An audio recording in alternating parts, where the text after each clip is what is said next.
Don't drop your guard, folks. Just because the December job numbers look great doesn't mean that the big boys, as well as the small and medium sized businesses, aren't going to continue their layoff streak. And we're at that point of the cycle where businesses are going to use their annual reviews as tools to cull the herd. What does that mean for the average employee? And what can you do to protect yourself and your job going into 2025? Well, we're going to talk about it.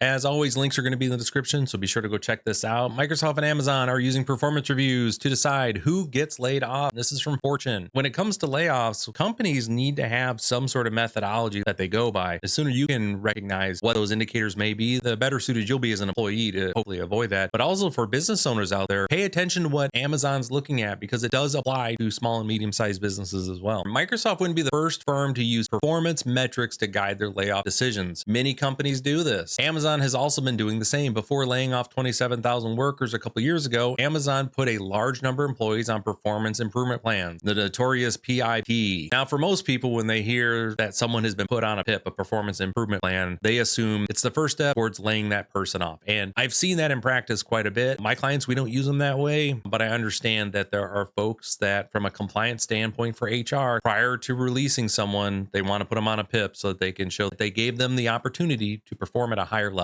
prior to letting them go. So I understand that. And I do see that from time to time. By the way, there are people you currently work with that are on PIPs that you're not aware of and will exit their PIP performing at a higher level. Just because you haven't heard about the PIP doesn't mean that folks aren't on them. It's a personnel issue. It's supposed to be private. But in this case, looks like they're going to be using their PIPs to help cull the herd here. Let's get back to the article here. Fortune spoke with several career experts to identify the red flags that are most likely to get you laid off once you get onto a PIP. We're going to cover those. Then we're going to talk about how my clients navigate layoffs when they have to occur. Now, the first one is the easiest way to identify the fact that you're underperforming. If you're given a deadline and you do not deliver on your deadline, that is signaling that you're underperforming to the management, leadership team as a whole. Now, my recommendation, if you're an employee in this type of environment, when someone gives you a deadline, think of it as the first offer in a negotiation. Your boss says, I need this by Wednesday at 4 p.m. You're going to take a look at the work and say, okay, I want to make sure I got the full scope of what needs to be delivered, and then look at your current workload. And when the boss needs it, if you don't feel confident that you can meet that deadline before you agree to the work, talk to the boss. And this is where a lot of employees struggle. They do not counter their boss's initial offer. What I found, the vast majority of managers, they just want a realistic time frame, but the expectation for the employees to come back and say, hey, I currently have a workload that isn't going to allow for that. I can get it done by Thursday at this time, or if you remove this other work from me, I can then get this done by that 4 p.m. Manager, can you help? When employees are engaged in this way, not only are the timelines more realistic, they are able to produce a better quality product that meets or exceeds what the manager was looking for in the first. In the same vein of not opening that conversation with your boss about what you're up against is the tendency for employees just to put their head down and work and stop communicating with the rest of the office and their boss because they're just worried, right? I just have to grind. I don't have time for everyone else. And that's not what you want to do. When you start disengaging from everyone else at work, you are shutting down your best line of promotion about the excellent work that you're doing and how you're contributing to the company. If you get put on a PIP, you should be over communicating not only with your boss, but with everybody else within the chain. You should be over communicating as a whole. It's a best practice within my companies. It's one of the axioms that we put into place. Don't communicate, over communicate. You are constantly highlighting what's going on within the organization. When it comes to a manager, they got a million different things going on. If they're getting consistent updates and feedback from you as the employee, you're able to highlight any struggles that you or the team are having to meet your objectives. Managers' responsibilities are to organize, train, and equip their teams to be successful. If they're getting that information, the managers are like, wait a minute, so you mean this whole time because this piece of equipment wasn't working, this was actually causing you not to be able to meet your deadlines? Why didn't you say something sooner? When I talk to my clients, that's a huge piece of what we want to make sure we're doing. We should always aim to communicate the good, the bad, and even the indifferent. Don't communicate, over communicate. And the last piece we're going to cover before we get into what I implement with my clients is a continuation of the same theme. If you are not highlighting the work that you're doing, the successes that you're having, and the way you are contributing to the team, no one is going to advocate for you. It is your responsibility. You may say, well, I don't understand why they don't see it. It's the same as a business that doesn't advertise being upset that no one is coming through the front door. You need to be the best marketer for you as an individual. If you are put on a PIP, you should be sending daily updates of the successes that you're having. And the same thing goes for successes with your team. If your job is to demonstrate how you are providing value to the company outside of simply showing up and doing your job. Is it fair? fair? No, but that is the best known method to ensure that your value is being demonstrated to your boss. Don't assume the boss can extrapolate how well you're doing. I was raised to be an individual that simply just did the work and didn't take credit. That's the way I was raised. So early in my career, I was helping people where I could, make sure I got all my stuff done. And I was just constantly around helping people and others to do things. And then came time for my review and I was given an average marking. And my question to my boss was pretty clear. How do I get an average marking when I've done the following? And I started rattling off all these different projects I helped with, the training that I gave to this person, the program I developed over here, and all this stuff. And my boss looked at me like, what are you talking about? I didn't even hear about any of that. When did this occur? And luckily, I was very young in my career when that realization came to mind. If you are not advertising the value you are bringing to the company, if you're not marketing your skills to your boss, don't assume anyone's paying attention. Just don't. Remember, the boss has got their own work that they're working on. And most of your work, they simply just see the end result, not the efforts and the team building you did in order to deliver on that. So you have to do that. I cannot overstate how important that is. You are your best advocate. The following axiom continues to apply. Don't communicate, over communicate. It's the thing that will hopefully save this job. If not, it's going to make your career the sooner you realize you have to not just communicate, but over communicate. Now, with my clients, it's very simple. We operate under a push mentality for communication. There should never be a point where information has to be pulled from someone. Every document has a summary notes page. Every email has upfront a bluff bottom line up front of a summary of